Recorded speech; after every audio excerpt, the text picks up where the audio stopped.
Amém. Glória a Deus. Amém. Queridos, a paz. Agora um pouquinho para mim. Não sei o que, mas.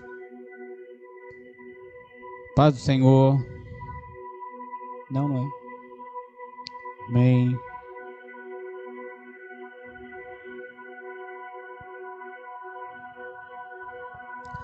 Queridos, nós estamos mais um domingo aqui. E a gente está ainda se ajustando, tentando criar algumas maneiras da gente transmitir. Ora a gente consegue, ora não, ora a gente põe som de mais, ora som de menos. A gente não sabe como está saindo e então os irmãos puderem dar um feedback para a gente. A gente ainda está no começo dessas transmissões, desse formato. Está tentando de alguma forma melhorar um pouco. E a gente espera em nome de Jesus que isso esteja acontecendo e que você receba com uma qualidade um pouco melhor para poder participar conosco. Amém. Que o Senhor abençoe a sua casa, o Senhor abençoe a sua vida.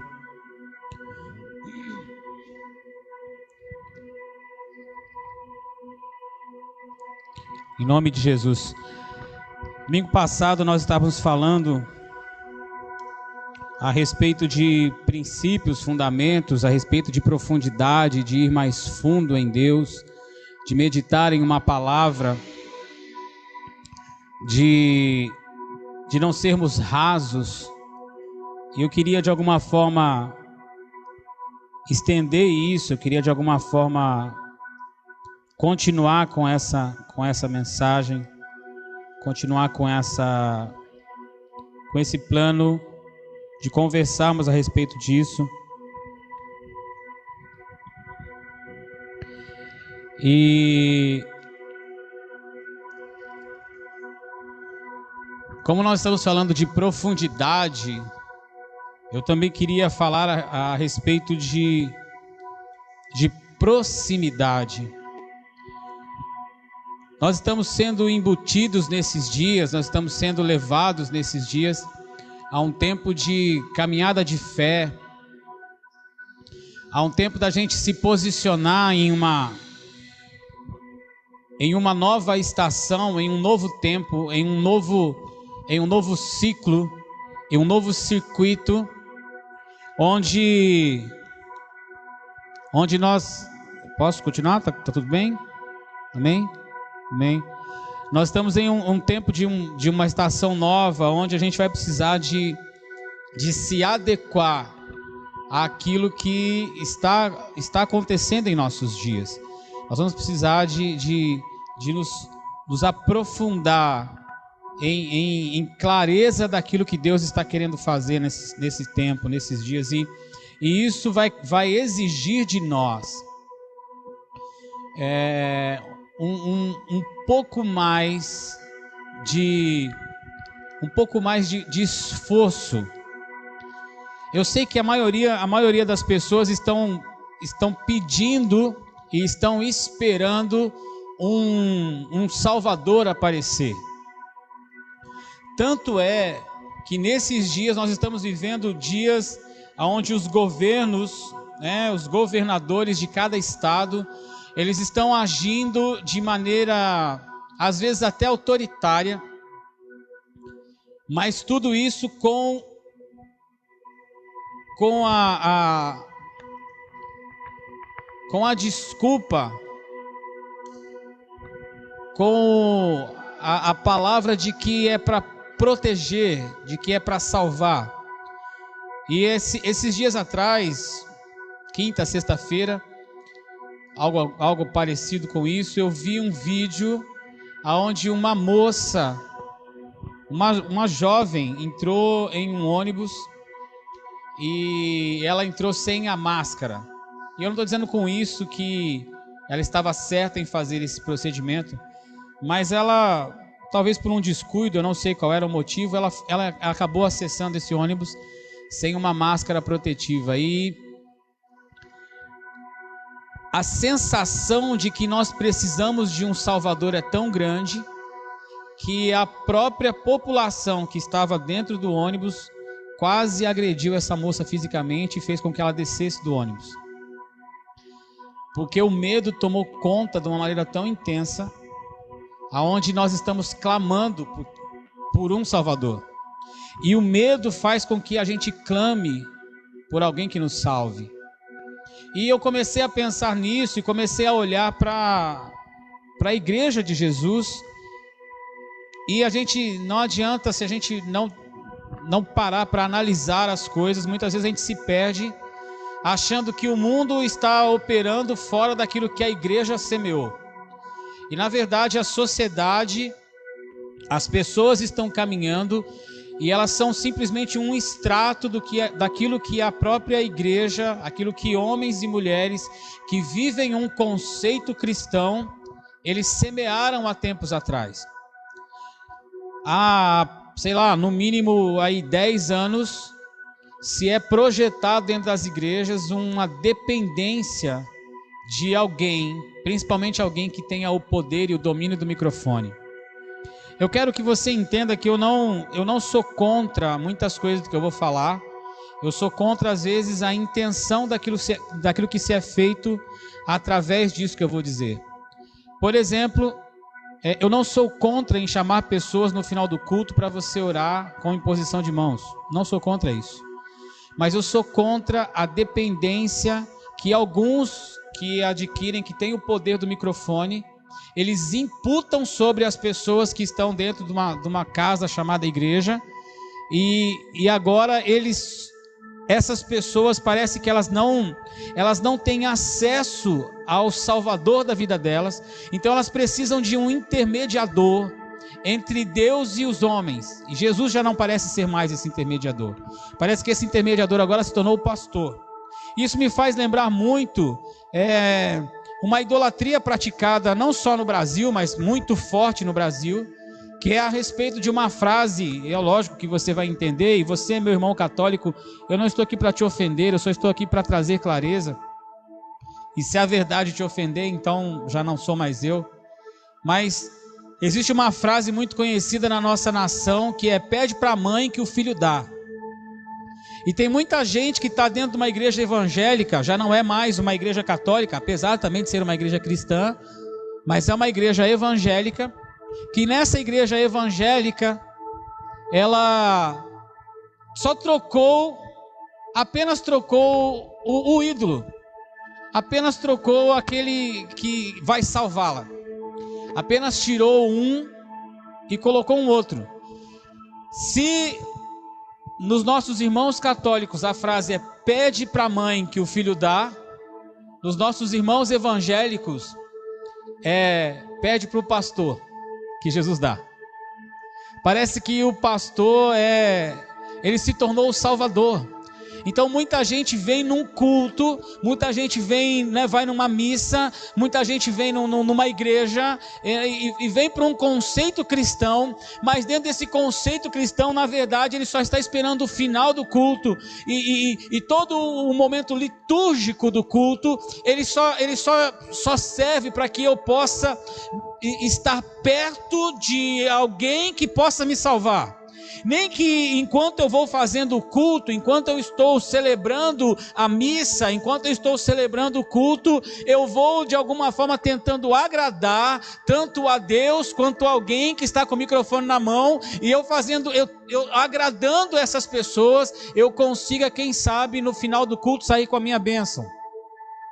E essa questão de fazer, de produzir uma liturgia para agradar a um Deus, para que agradando a esse Deus, seja Ele o Senhor Jesus, ou seja Ele aquele que está com o microfone na mão, para que no final eu possa sair abençoado por um toque, por uma oração. E por favor, repito novamente, eu não estou dizendo que sou contra isso, eu estou dizendo que eu sou contra essa infantilização das pessoas dentro de um contexto cristão, que elas dependem dependem do toque de alguém, elas dependem da oração de alguém, elas dependem da movimentação de alguém, e elas não conseguem, elas não percebem que elas têm o mesmo acesso de que o pastor teve, de que o padre tem, de que a Maria teve. Eles não conseguem entender que esse mesmo acesso, ele está liberado, porque Jesus morreu na cruz, e Jesus morrendo na cruz, então ele rasgou o véu que separava, que tirava o homem da presença de Deus, que não deixava mais que tanto o homem quanto Deus se aproximassem. E quando eu falo de se aproximar, muitas vezes aquele que está próximo nem sempre está perto, e aquele que está perto nem sempre está próximo. E essa parte é uma parte delicada, porque se nós formos para Hebreus no capítulo 11, que é a galeria da fé, em Hebreus no capítulo 11 vai falar a respeito de muitas movimentações, vai falar a respeito dos homens de fé na palavra de Deus. Homens formidáveis apareceram ali. Mas logo no início do capítulo 11 vai ter um versículo que é muito conhecido, e a gente não para pensar nele. Eu não vou entrar especificamente no versículo 1, porque eu quero falar do versículo 6.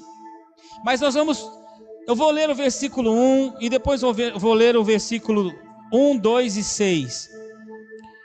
Diz assim, versículo 1: Ora, a fé é o firme fundamento das coisas que se esperam e a prova das coisas que não se veem.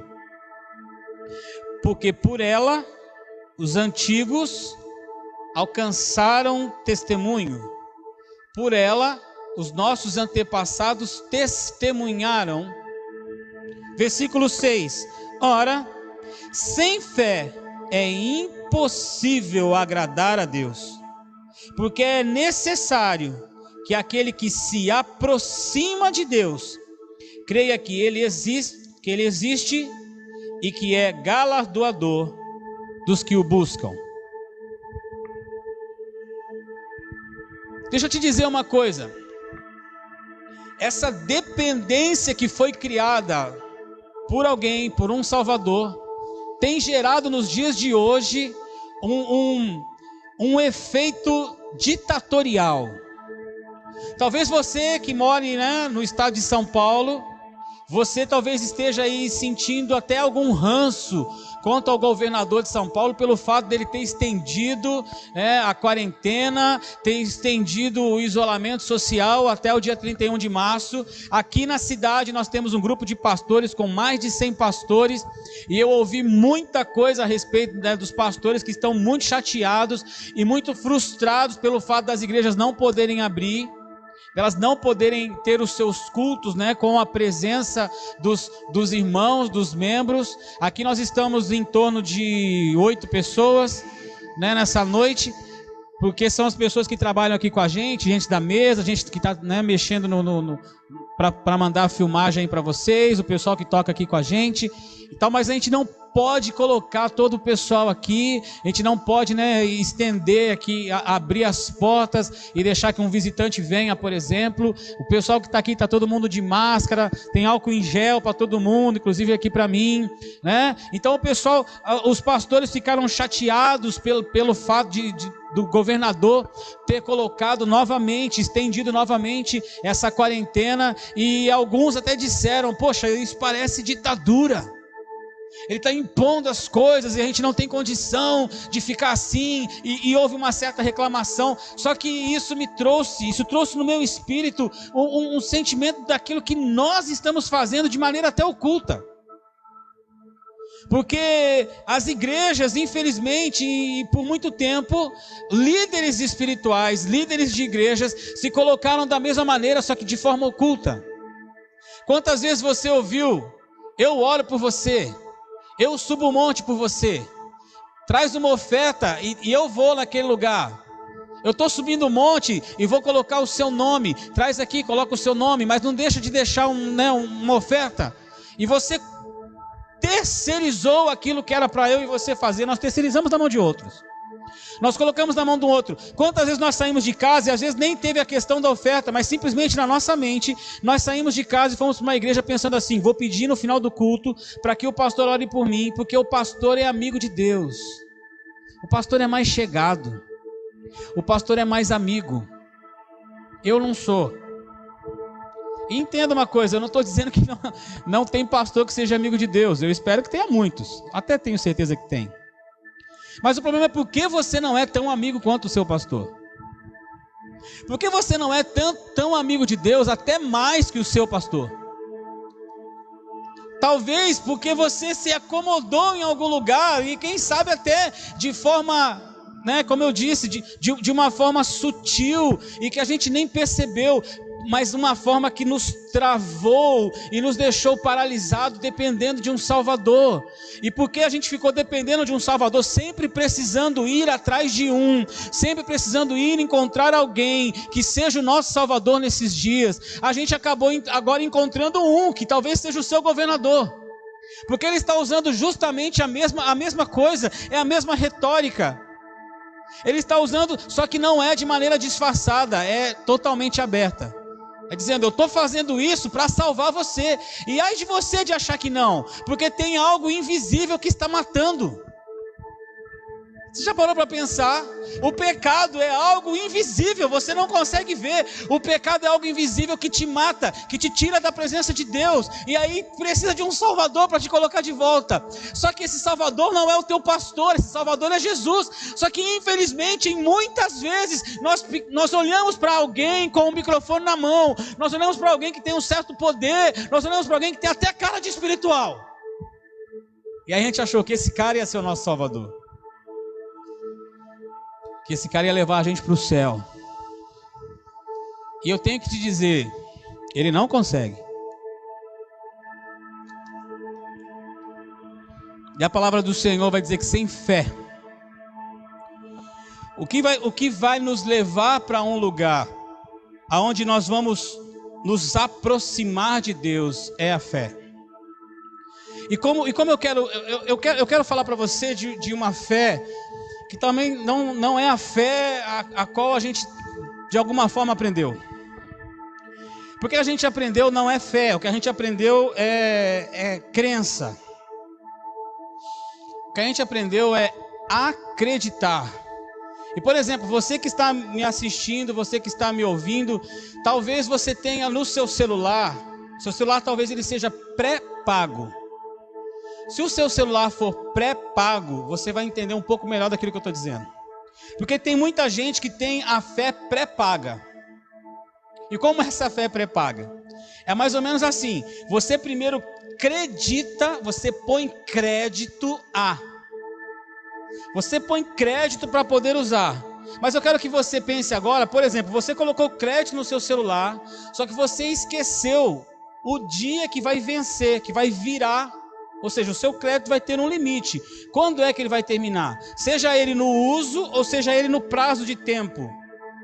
Você esqueceu e agora você está, na sua concepção, você está completamente crendo, você está completamente crente. Você tem uma crença que se você pegar o seu celular agora e precisar de fazer uma ligação ou precisar de entrar num site e usar os bancos de dados, você tem uma crença que você vai poder entrar e você vai poder acessar. Só que de repente bate na sua mente aquela coisinha: será que não já venceu?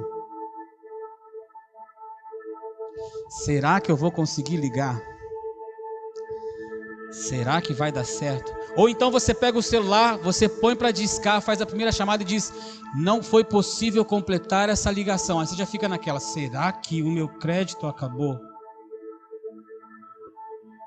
É mais ou menos assim que a igreja tem vivido nos dias de hoje. Nós temos vivido muito mais numa crença, muito mais em acreditar a Deus. Nós colocamos crédito para Ele, em vez de termos fé naquilo que Ele já fez. Eu vou te dizer como é colocar crédito para Deus. Por exemplo, tem muita gente que vem na igreja e vai falar: pô, pastor, mas ir para a igreja é pecado? Não, o problema é quando a gente vai para a igreja para pôr crédito para Ele. Muita gente vem na igreja e aí levanta a mão, canta louvor, Porque pensa no seguinte: se eu cantar para ele, eu ponho crédito, e quanto mais crédito eu ponho, mais eu posso chegar perto. Com que intenção é essa de chegar perto dele? O chegar perto dele não é a intenção de vê-lo ou adorá-lo. O chegar perto dele é quanto mais perto dele eu chego, mais eu posso sair de lá abençoado. E deixa eu te explicar uma coisa. Não é que é pecado pensar assim. O problema é só viver pensando assim. O problema é quando a gente não avança e não amadurece. O problema é quando a gente não se aprofunda naquilo que Deus tem e cresce numa palavra que já foi liberada. Entenda isso. Então, muita gente vem na igreja, canta, bate palma, levanta a mão, chora, rodopia, sente, fala no ministério. E é muito lindo tudo isso. Eu não estou dizendo que isso não é certo. Eu não estou dizendo que isso é pecado. Mas o problema é quando a gente entra para um lugar onde a gente quer, de alguma forma, alcançar o favor de Deus. Então, quanto mais eu faço, mais perto dele eu fico. Quanto mais perto dele eu fico, quem sabe ele agora vai ficar feliz, porque ele vai se agradar daquilo que eu estou fazendo, e aí então ele vai me presentear com alguma coisa. Porque já que quando ele se agrada, ele é galardoador, ele é abençoador, ele é presenteador daqueles que se achegam e o buscam. Então quem sabe, então a gente vem, canta bastante, levanta a mão bastante, aí às vezes a gente grita bastante, e aí a gente vem e ora bastante, né? E reza bastante, e porque a gente fala, cada vez que eu rezar um pouco mais, eu posso chegar um pouco mais perto.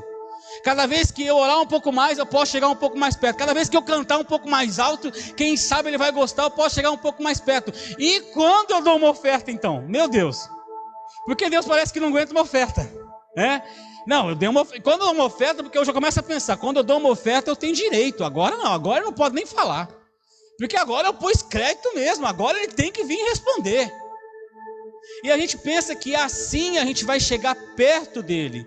E deixa eu falar para você, a Bíblia não diz que quando a fé, ela foi feita para que você chegue perto. A fé é para que você se aproxime. E aí existe uma diferença de estar próximo e estar perto. E eu não estou dizendo que não dá para estar perto e estar próximo. Mas nem todo aquele que está perto está próximo.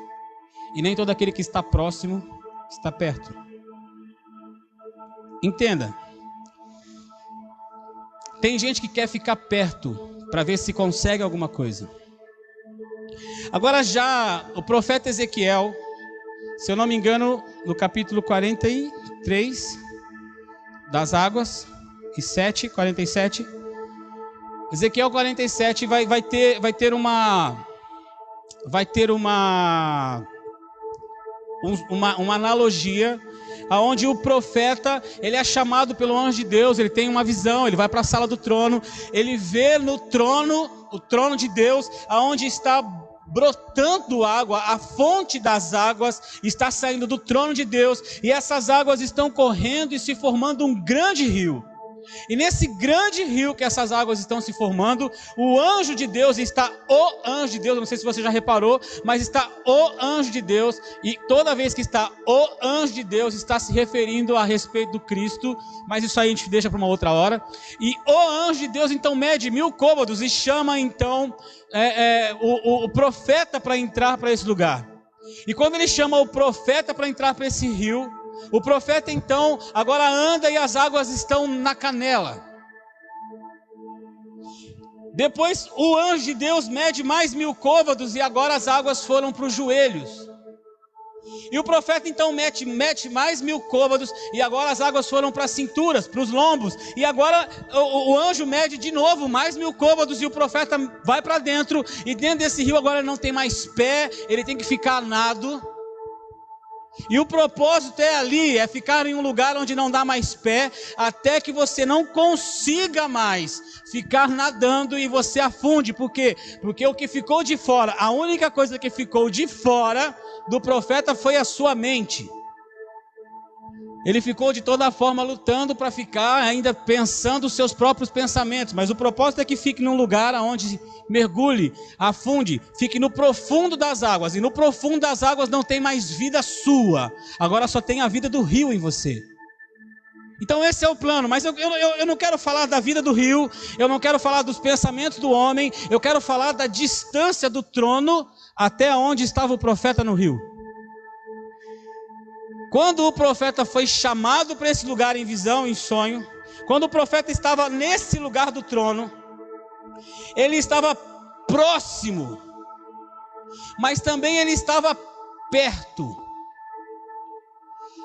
Quando ele foi chamado, ele conseguia contemplar o trono, as águas saindo do trono como fonte e vindo e formando o rio. Mas quando o profeta foi convidado pelo anjo de Deus para entrar no fundo do rio, depois do anjo ter medido os côvados e o profeta ter acompanhado essas medidas, eu te pergunto, o profeta estava mais perto ou estava mais longe? É claro que ele estava mais longe. Só que agora eu quero te fazer uma outra pergunta: o profeta estava mais próximo ou não estava? Entenda, quando o profeta começou a corresponder àquilo que o anjo de Deus media e o convidava para entrar, mesmo que o profeta já estava próximo quando estava diante do trono, agora esse profeta está cada vez mais próximo daquilo que é a vontade daquele que estava sentado. O profeta foi correspondendo, enquanto ele ficava longe do trono, na distância, ele se aproximava em semelhança. E quando Paulo, oh meu Deus do céu, quando o autor de Hebreus, na minha concepção é Paulo, me perdoe, a Bíblia não diz, então sou eu dizendo. Quando o autor de Hebreus vai dizer que sem fé é impossível agradar a Deus, porque aquele que se aproxima de Deus tem que crer que Ele existe. Ele está dizendo, não é aquele que chega perto, é aquele que se aproxima. Se aproxima o quê? Em imagem e semelhança do Pai que foi soprado. Você lembra do Éden? No Éden era só um boneco de barro, e só houve vida quando houve um sopro. Quando o Pai despeja através de um sopro a vida, a essência dele, aquilo que ele tem como natureza, ele libera sobre o homem. Ali tem vida. Então o profeta, apesar do profeta não estar mais tão perto quando entrou para dentro do rio, agora o profeta estava mais próximo de imagem e semelhança. E a fé não é para você adquirir alguma coisa. A fé é para que você entenda o quão parecido você é com Ele. É por isso que a fé, ela é o firme fundamento daquilo que se espera, da nossa esperança. E qual é a tua esperança? Porque se a tua esperança está simplesmente baseada nas coisas dessa terra, o próprio Paulo vai dizer, vai falar quão inútil nós somos. Se a nossa vida está baseada simplesmente naquilo que a terra pode nos dar, então nós somos dos mais miseráveis dos homens, por mais rico que sejamos. Aonde está a nossa esperança? Porque a fé, ela é o firme fundamento da nossa esperança, e ela é a convicção, ela é a prova convicta daquilo que os nossos olhos naturais ainda não viram, mas que os nossos olhos espirituais já contemplaram. Nós já conseguimos nos enxergar nele, e aí tudo aquilo que ele é e tudo aquilo que ele tem, ele soprou em nós, e agora é um momento nosso, porque a fé vai nos liberar para agradá-lo e não para deixá-lo felizinho. Então eu não venho para o culto para tentar ver se eu consigo deixar ele um pouco mais feliz, porque se eu deixar ele um pouco mais feliz com aquilo que eu faço, quem sabe agora ele me abençoa. Não, eu venho para o culto para mostrar para ele que eu entendi que eu sou igual a ele. E eu venho com os meus irmãos, e agora é um grupo de pessoas que entenderam que se parecem com o Pai. Então nós vamos celebrar a bondade, nós vamos celebrar aquilo que Ele é, porque quanto mais nós adoramos aquilo que Ele é, mais parecido com Ele nós nos vemos. E se nós nos vemos parecido com Ele, a fé Ela é o firme fundamento para isso. A fé, ela é a prova cabal de que eu sou aquilo que Ele é, de que você é aquilo que Ele é. Você é a imagem e semelhança do Pai. O Pai está formando em nós. Por mais que você pode estar dizendo, pastor, mas eu sou completamente diferente de Deus. Pastor, eu sou pecador demais. É porque você está vendo você na situação. Você não está vendo você na eternidade. Você está vendo você agora, no tempo e no espaço. Mas Deus não te vê no tempo e no espaço. Entenda, quando a Trindade soprou a sua natureza dentro do homem, eles olharam para tudo aquilo que tinham feito e disseram, como é que ficou bom esse negócio? Ficou muito bom. Sabe por quê? Porque eles não viram simplesmente tempo e espaço. Eles não estavam vendo aquele momento e nem tampouco vendo simplesmente o agora, o hoje. Eles estavam vendo a eternidade. E na eternidade Ele viu você completo. Ele viu você pronto. Ele viu você a imagem e a semelhança dEle. Por isso, quando Ele viu todas as coisas e você dominando sobre tudo, Ele disse, como isso ficou bom? Porque é nesse sentido, é com esse movimento, é com essa certeza, é com essa convicção, é com essa consciência curada. Nós precisamos de entrar para esse lugar. É por isso que você é eterno. Você só é eterno porque Ele é eterno. Sabe por que a morte não pode deter você mais? Porque se você está nele, Ele já venceu a morte. E a eternidade dEle, a semelhança dEle, a natureza dEle, a essência dEle agora está em você. E você é completo. Pastor, mas está faltando as coisas em casa. Entenda, por favor, em nome de Jesus, pare de olhar para a situação. Pare de depender da força do teu braço. Pare de tentar se achegar perto dele, cantando canções. Simplesmente não cante canções para se achegar perto dele. Cante canções para ficar próximo dele. E mesmo que você não consiga ver, que haja uma certeza, a prova cabal é a sua fé, dizendo, por mais que eu não esteja vendo. Porque sem fé, sem essa fé, é impossível agradar a Deus. Sabe, uma fé, hoje é dia das mães, inclusive parabéns você, mamãe, em nome de Jesus. Até esqueci, né, de falar. Essa casa aqui é uma casa que está sendo chamada para esse. Acho que domingo que vem eu vou falar a respeito de mãe. É para falar hoje, né? Que hoje que era o dia, mas eu vou falar domingo que vem porque eu gosto de ser atrasado. Essa casa está sendo chamada para um senso de maternidade. E entenda, eu não estou tirando a falta de paternidade que existe no mundo, não é isso. Mas é necessário ter um senso de maternidade saudável, curada. Nós temos um senso de maternidade completamente fora do padrão de Deus. Mas é importante, essa casa está sendo chamada para isso. Nós estamos tendo o quê? De 6 em 6 meses nasce alguém. Está tendo até menos, né? Porque teve a Tami e o G agora, que tiveram o Benja, tem o quê? Um mês e pouco? Pouco mais de um mês, né? Que o Benja está por aí. Tem a Malu, que nasceu aqui uns 6 meses. Uns 6 meses mais ou menos, da Malu. O Benja tem um pouco mais de um mês. Tem a Valentina que vai nascer daqui a pouco, daqui uns 10 dias, 15 dias ela está por aí, né? O pai da Valentina está aqui sentadinho, o nosso contrabaixista. E tem o Cacá e a B, que era o casal que estava aqui, ó. A B estava cantando e o Cacá aqui batendo aqui no... Eu não sei o que é isso. A bateria dele. Carrum. Cacá estava aqui e eles acabaram... 2 meses, vocês estão sabendo? 2, 3 meses? 2 meses e meio que eles estão aí, né? Com um bebezinho aí em gestação. Então, daqui o quê? 7 meses, tá vindo aí mais um, né? Então essa casa está sendo chamada para esse tipo. Agora eu te pergunto, existe ou não existe uma fé que é inabalável na vida de uma mãe?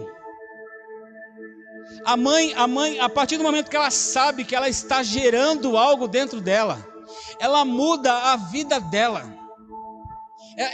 Ela muda o cardápio, ela muda a agenda, ela está disposta a abrir mão da sua própria vida para que seja gerado algo, e tudo isso é pela fé, porque ela não vê, ela até sente alguma coisa, mas ela não vê, ela só vai ver depois de 9 meses.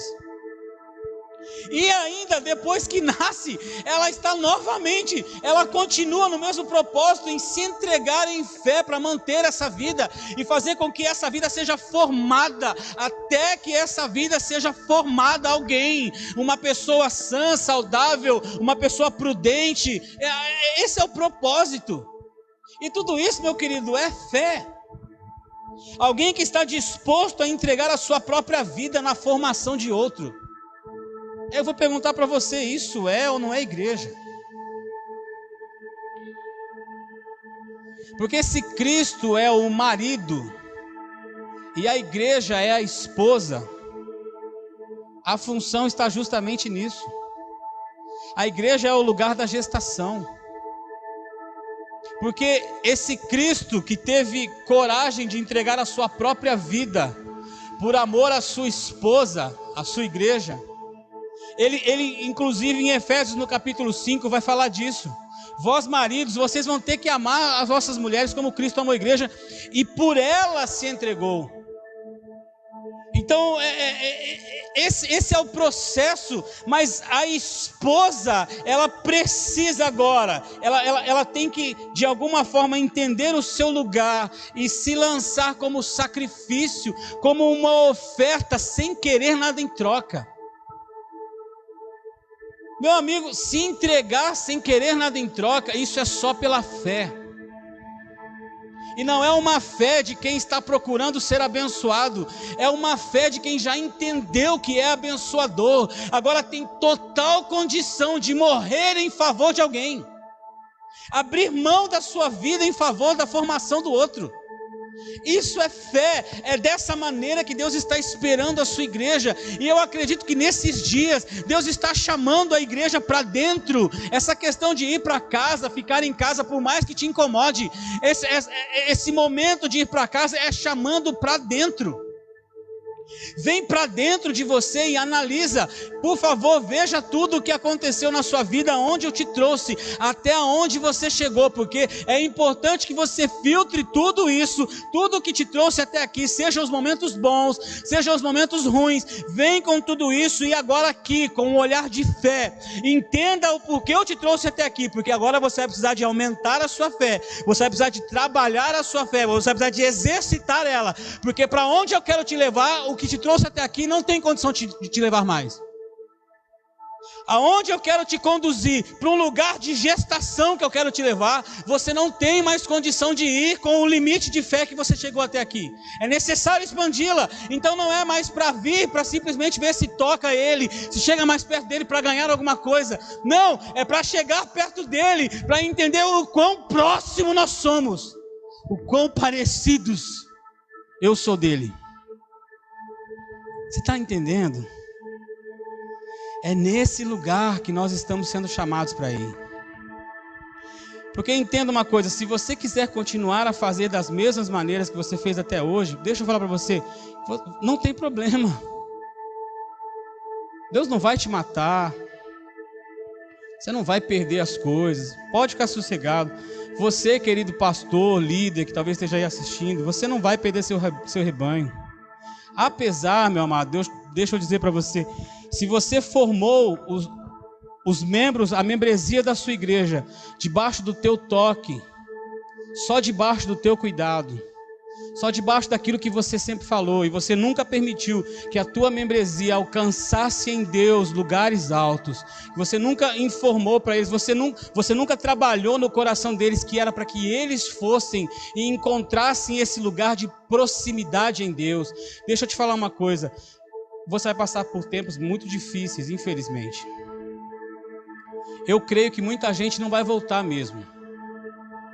Eu acredito que depois que a pandemia passar, muitos das membresias de igrejas não vão voltar. Talvez no seu caso, muitos até já tenham se perdido.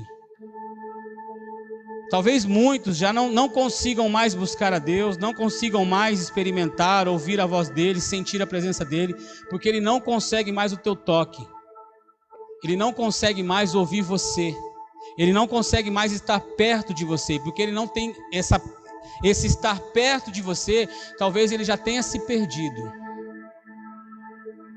Mas se você trabalhou com os seus membros e colocou eles para estarem próximos de Deus, imagem e semelhança dele, numa busca intensa, pronta para ser como ele é, porque Jesus disse assim, ó, quem quiser vir após mim, negue-se a si mesmo, tome a sua cruz e siga-me. Ele não disse, quem quiser chegar perto de mim, me toca e fica tranquilo. E eu não estou dizendo que ele não possa fazer isso, por favor. Eu estou falando de pessoas que querem ir um pouco mais alto, que querem ir um pouco mais fundo, que querem cavar um pouco mais, que querem que quando a sua construção ela seja visível aos olhos dos homens, ela não venha cair por qualquer ventania. Eu estou falando de gente que quer se aprofundar em Deus. Se você é novo convertido, meu irmão, você ainda precisa de alguém. Por favor, não saia tentando fazer as coisas sozinhos. Agora, se você já tem um tempo de cristianismo, se você já tem um tempo de vida cristã, por favor, saia da infantilidade, produza fé no seu interior, clame assim como Paulo clamou em Efésios, e diz, ó, eu preciso fortalecer o meu homem interior. Sabe quem é esse homem interior? O seu homem interior. O seu homem interior é o Cristo que morreu na cruz e liberou o seu Espírito para poder morar dentro de você. Esse é o seu homem interior. Quanto mais você fortalece ele dentro de você, mais você por fora morre. É por isso, é necessário que tenham pessoas que estejam dispostas pela fé nesses dias a morrer, a desistirem da sua vida, assim como uma mãe desiste da própria vida para gerar um outro ser que está dentro dela. Dia propício esse Dia das Mães. E hoje nós vamos cear, isso tem tudo a ver com Jesus. Entenda, a Bíblia vai dizer que Deus é Pai, mas a Trindade faz uma menção de uma família. Deus é Pai, Jesus é Filho, e não é que o Espírito Santo seja a mãe. A Trindade, ela faz essa menção de família. Então o Espírito Santo até poderia ser colocado como a mãe, mas Deus mesmo vai dizer, pode porventura uma mãe se esquecer do seu filho que ainda mama? Era Deus falando através do profeta. E a resposta é a seguinte, mesmo que essa mãe se esqueça do filho que ainda mama, eu jamais me esquecerei de você. Sabe o que Deus está falando? Deus está dizendo assim que a expressão materna também sai dele. A expressão materna é um formato daquilo que Deus é também. É por isso que Deus é Pai, Deus é Filho, Deus é Espírito, Deus é Mãe, Deus é família. É por isso que Deus pega aquele que está sozinho e traz ele para morar em família. Traz ele para habitar. Tira do monturo, sabe? Tira de um lugar escroto e traz para viver agora em comunhão. É por isso que o Espírito Santo é o amor de Deus, a graça do Filho e a comunhão do Espírito. É por isso que é o Espírito quem está cuidando da igreja nesses dias. Por quê? Porque o Espírito ele é consolador, ele é aquele que aconchega, ele é aquele que abraça, ele é aquele que envolve. Ele é aquele que consola, é aquele que dá colo. Sabe o que foi que impulsionou João a pôr a cabeça, sabe, no peito de Jesus numa época que hoje, se você vê isso, você acha muito estranho? Imagine na época de Jesus. E João teve coragem de ultrapassar todos os preconceitos e todos os limites da sua época, a ponto de encostar a cabeça dele no peito de Jesus. Mas sabe quem o impulsionou? Foi o Espírito Santo de Deus que estava em Cristo, que causou em João algo irresistível. Porque esse Espírito ele tem tudo a ver com a manifestação materna na terra. Já viu a mãe? A mãe ela tem o filho, o pior filho que existe na face da terra, não existe pior. E essa mãe vai lá, ela cuida desse menino. O cara é um problema, às vezes está preso. Você pode ver que em prisão, se você for fazer uma visita, em dias de visita você vai ver várias mães, você vai ver poucos pais. Porque esse sentimento materno é uma expressão de Deus. Deus não desiste de ninguém. Nós estamos precisando de entrar para esse lugar, mas deixa eu falar para você, a gente só vai conseguir acessar um tipo de lugar desse se nós entrarmos para uma fé genuína, curada, saudável.